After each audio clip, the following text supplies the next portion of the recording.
Okay, so I wanted to talk for a second about my writing process. Mostly because I've actually finally gotten to a place where I feel like I can talk about my own feelings in song, which it's just taken me so long to get here. I remember last year when I wrote my digital bus pass. It was really hard to do that because I didn't know what to write about. I felt like I was just doing I was there was a lot of shit happening, but I couldn't get to the point where I was writing about that because that is just way too depressing. Like that I will write about what was happening last year and really for the last like 5 years at a different point in time, which those will be extremely sad albums, but I need more money to write those albums because like I need support. I need like other writers to help me convey those emotions. Well, maybe I don't. I just think I need more time. Sometimes when you're going through something, you don't have the capacity to talk about what you're going through because you haven't had the time to reflect yet. And that's a real thing. Like you could be going through something that's really interesting and will be a great story one day, but you can't actually tell that story in the time that it's happening. Mm. Some of you have no idea what I'm talking about because that's just never been your situation. And, I'm happy for you. Not the case for me. So basically, what I have right now is a track list, and I'm just going to go over with you guys what these songs are about. But I want to start by talking about the fact that I have to unfollow D on Instagram. So he went on The Bachelor, and I guess he found a girlfriend or something, and now he's like posting all these like happy photos with her, but I'm not happy for him. And like, I have to be honest about that. Like, I'm not happy for him. And like, I know that's like the super unpopular opinion. There's this expectation that you're just supposed to be happy for people when they get into relationships and they're not with you. And I'm not. So, yeah, you feel your feelings about that. I'm not. Call me a hater, call me whatever. I'm not happy for D. So I think for my own mental health, I need to unfollow him. Because whatever happens in his life going forward, I don't really wish him all the best, but like, whatever, basically. Like, hopefully he goes forward in his life. I mean, obviously he will, but has nothing to do with me, so therefore I don't want to watch. Like, how can I say it? Like, I'm not a fan. That's the point there. Anyway, let's talk about this track list because I wrote it today and I'm proud of it. It's called Olivia, the EP. I was trying to figure out which parts of you guys to share with me. Um, I was gonna make it into an album that was about the things that I like because there are certain things, like, I'm a person of things, and those things are really special to me. But I wanted to talk about just some extreme emotions that I think that would be a better introduction for my named EP. So the first song is called Fuck These Ugly Niggers. Now, the reason that I'm writing this song, it's basically because, like, this keeps happening to me. Like, I'll go somewhere, right? And I'll be in the space, and I'm trying to, like, be polite to the people who are there. And there's always, like, some black guy who just feels like I'm supposed to like him. I'm supposed to be in a relationship with him. I'm supposed to have some sort of, like, affiliation to him because he considers himself black and he thinks I'm black, and because we're both black now all of a sudden we're supposed to be friends, or we're supposed to be like something, I don't know. Don't get me wrong, like sometimes, like at one of my jobs, there's a black guy that I met who I actually do like. Not like him, like I would like to be in a relationship with him. I mean, he seems like a genuinely interesting person who I would like to like know as a human. But this other guy is completely the opposite. Like, I have no interest in being friends with him. He seems completely dull and boring. But he just, like, he's always asking me about my feelings. Oh, you're not smiling. Like, first of all, I don't have anything to smile about right now. And second of all, stop talking to me. And that's what the song is about. Like, fuck these ugly niggers. Like, they just always believe that they have some sort of, like, right to talk to you, that they are entitled to just be a part of your situation, especially if you're like a black woman. They're like, oh, well, I can. It's like E Snorty and like Too Short with Down syndrome. I mean, these disabled niggers, they get on there and they say all this awful shit about black women. Not just for one, for like 16 albums. We have to listen to these Down syndrome niggers talk about black women. Oh, she's a whore. Oh, she's bald headed. Oh, just completely degrading the shit. I grew up with niggers who listen to this shit, and they just they listen to the song and they all clap their hands. The Down syndrome clap. Let's all do it. Right? Like, I have to listen to that shit. It made me so upset. I was so offended growing up, but I didn't have the words for it. I would just like feel the offense and kind of cry about it. And I'm tired of crying. There's probably some other girl who's listening to like songs like that and crying too. Don't cry, girl. You can listen to my song, Fuck These Ugly Niggers, and we can feel a different emotion because I'm tired. Nobody helped me get out of that space. They just kept playing those nigger songs, and I'm tired. I'm tired. All right. The next song is called I Have Nothing to Smile About. This is kind of an ode to Solange. She made a song called Mad, right? Like, Mad was great. Mad was great because she gave us like reasons that she has to be mad. Like, everyone, the feelings wheel is broad. There's so many feelings. You're gonna feel all the feelings, but like, Mad was the first time we had like a black woman with a vocabulary and a real sense to like articulate the reasons for the madness. It wasn't just like, I'm mad, I'm mad, I'm mad. It's like she told a story behind the mad. She got a Lil Wayne feature, and he also described like his anger. The anger iceberg is real. And maybe I'll do a bit more to unpack the anger iceberg on I Have Nothing to Smile About. But for some reason, people just keep expecting me to like go out into the world and be happy, even though there's like nothing right now to be happy about.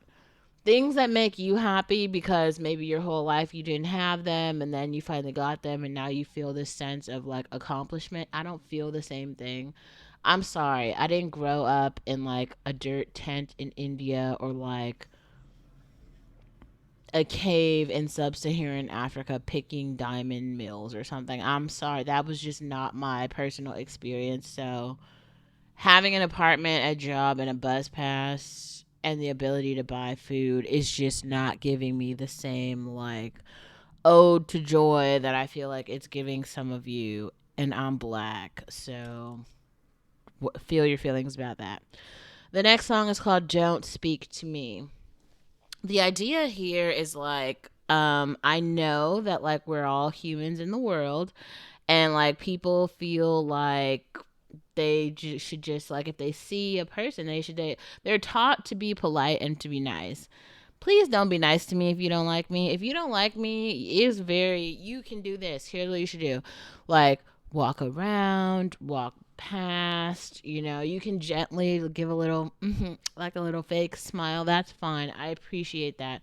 Don't start conversations with me and ask me about how my day is if you genuinely don't care. Like, the small talk isn't doing anything for me. Like, it's not giving what you think it's giving. Like, I can smell the fake from a mile away. And I would just more appreciate it if you just don't speak to me. Like, there's just not a reason. But if you genuinely care, like, and I can tell when it's genuine, when people really do care, then by all means, like, please ask. But when you're just like doing it out of like some obligation or some like if you like, I get it. Trust me. Like, there's a growing list of people who do not like me, who hate me. And I've been familiar with that for a very long time. This isn't new for me, okay? Like, the hates ain't new, nigga. Like, I really understand that people don't like me. Girls, guys, dogs, flies, grandmothers, everybody, okay? It ain't new. Oh yeah, so the next song is called Yeah, I Hate You. The big idea here is that like I know that there are people who don't like me, and I just want it to be very clear that it's like a mutual hateful situation. Like, I too don't like you. You probably don't like me. I don't like you. We know that this is true. And I just wanted to like communicate that shared sense of hate that we both feel so that it's like put out there in the world. I want the hate to propagate. And it's like, that's the thing. Some people have active hate where they want to have like revenge, like they want to do something, they want to act on their hate. I don't feel that. I don't feel that at all. I'm more of a congratulatory demise type of person, as in like my hate for Jamie Foxx. Now, yes, I made a video about how I hate his transness and all the shit, his cosplaying as a black woman. I thought it was very disrespectful. And now he's in the hospital on life support, and it makes me very happy. Like, that is how I celebrate my hate. Like, I didn't cause him to be in the hospital. God did that. Like, God works in mysterious ways. Like, sometimes you have to just sit back and let God, and look at him working his magic. I didn't put him in the hospital. I didn't even wish that he went to the hospital. In the video, all I talked about was the things that I didn't like, the actions that he took that made me personally offended. And then all of a sudden, nature took his course and basically almost took his life. And I was happy about it because I get to be. Fuck you if you don't like it. I don't have to feel joy for some ugly nigger that I don't like. Feel your feelings. The next song is called I Want More Money. The big idea is here is that I've realized that like I can just buy the shit that I want with money. The more money I get, the more things I can buy. Now I don't have like I'm not rolling in like Diddy money or anything, but like I have a little bit of money, and the things that I buy with my money make me happy. Like I bought this cider tonight, and now I feel joy. Well, I didn't buy it tonight. I bought it the other night. You guys were here when I bought it. Well, did I share that I bought it? I don't know. The first video that I made when I had the cider, that's the day that I bought it. Okay, the next song is called I'm Hungry. This is funny. I'm Hungry is a song that's basically about the fact that, like, at all hours of the day, I'm pretty much thinking about food. No, seriously. It's like I wake up and I'm like, what am I going to eat? And then that's it. Like, I just go out trying to earn more money so I can buy more food. Like, it's not really clothes that do it for me. It's mostly food. And then I like to fit into certain clothes because then I feel like I look better when I go to certain restaurants and eat the food there. That's it. It's just like a continuous circle that is about food.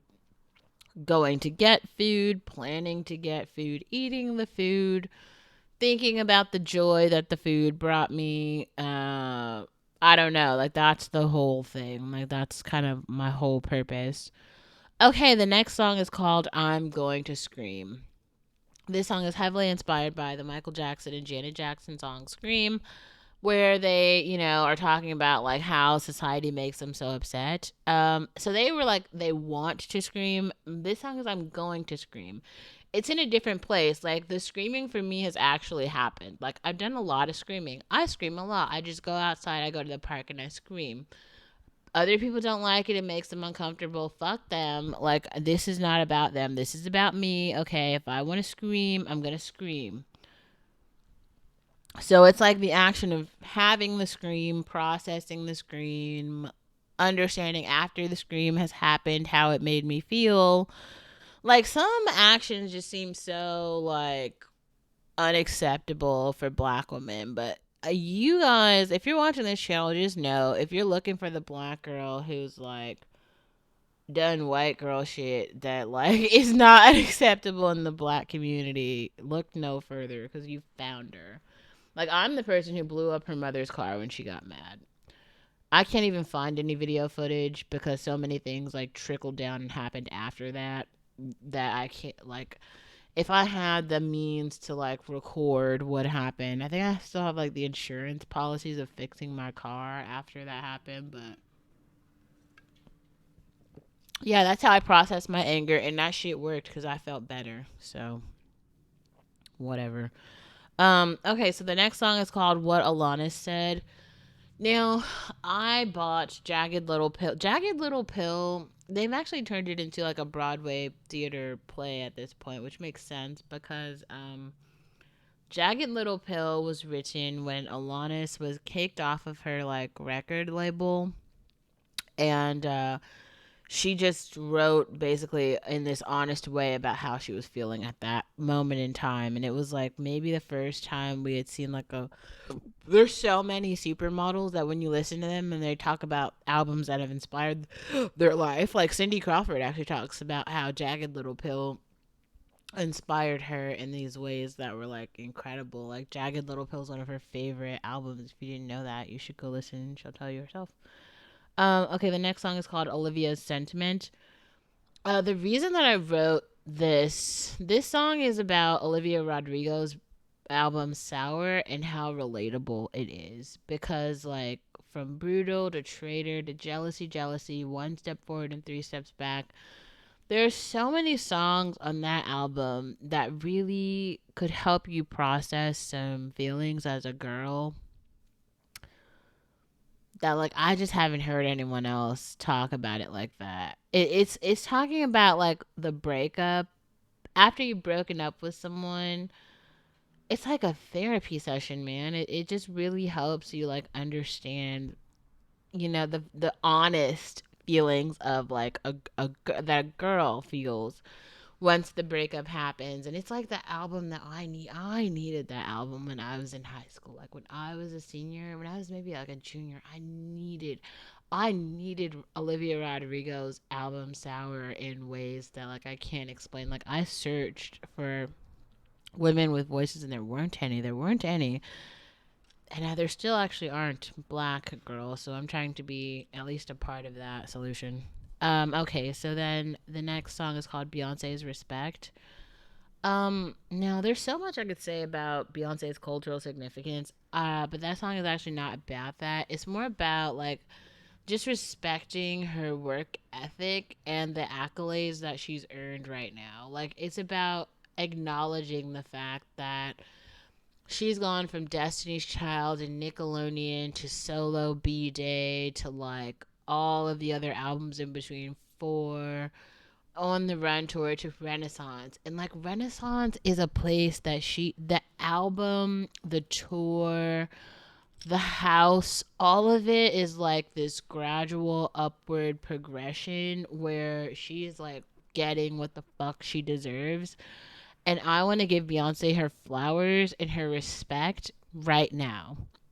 Like right now. Like I want to highlight every single good step, accolade, trophy, flower, everything now because she fucking deserves it. All of it. Okay, so the next song is called Carisha's Boot. I talked about this one a lot, but if you aren't familiar, basically Carisha went to Takeoff's funeral and she wore a boot. And the whole outfit, she looked incredible, but the boot really cemented the outfit for me. And to me, she was the best thing that happened at Takeoff's funeral. So this song is just about that. It's about Carisha and her outfit and how great she looked at Takeoff's funeral and how the best culturally significant moment from that entire funeral and really Takeoff's life for me was Carisha's boot. All of his music was bad. He was a very unattractive man. To me, he had no talent. But then Carisha's boot came to his funeral, made the whole thing for me. It was like, to me, it was that significant. So, feel your feelings. Okay, the next song is called Throw Him in the Trash. The big idea about this song is basically this idea that, like, most men are worthless. It isn't all of them, but a lot of them are. And I think there are some women who are, like, head over heels, pining and, like, standing up for these men. And I'm just wondering why. Like, be serious. Like, girl, you could pay your bills. Most of us, like, have actually been doing that. You can too.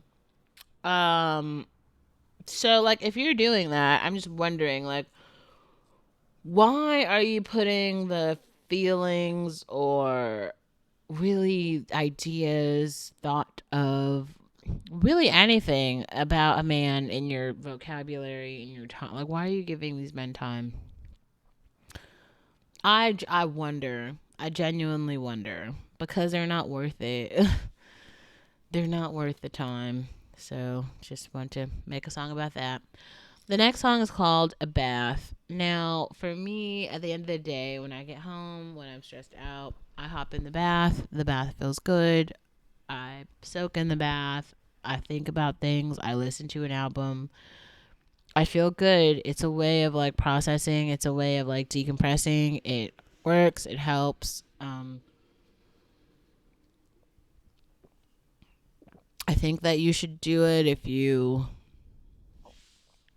I don't know, if you like have stress, basically. I'm gonna put a couple videos in this description box. Mostly like Alicia, the artist, made these videos about how like Black Girl Magic didn't save me, and she just unpacks all of these things about it that are so true. And she made another video today about Black women getting rest and how to do it. I'm just gonna put those in the description box just in case you're like a Black woman who just hasn't heard these perspectives before. I don't want you hearing it just from me and feeling like, oh well, it's Olivia who feels that way. I want you to have like other people that you could like watch and just have opinions about and feel feelings about that aren't me, that you could follow, that might inspire you to just like live a different way, to just do something different. That's all I have.